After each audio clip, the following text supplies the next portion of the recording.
Hello, friends. Welcome to Creative Medicine. In this lecture, we will learn about WBC casts. WBC casts are mainly present in glomerular injury or acute glomerulonephritis.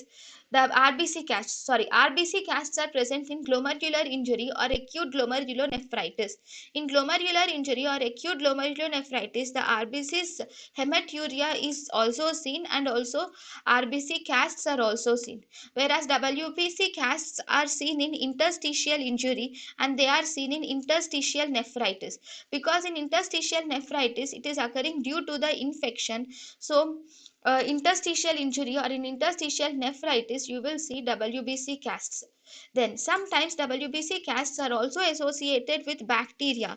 If WBC casts are associated with bacteria, then it indicates pyelonephritis. Then we have broad granular casts. These broad granular casts are mainly seen in chronic renal failure. These broad granular casts are seen in chronic renal failure, especially they are seen whenever there is interstitial fibrosis and dilatation of the tissues. Then you see this fine broad granular casts.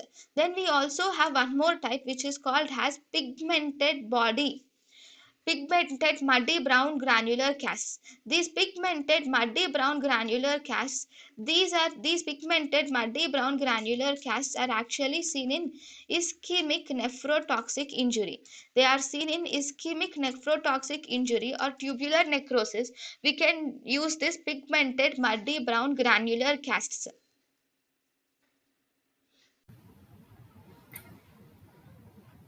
thank you and thank you for watching.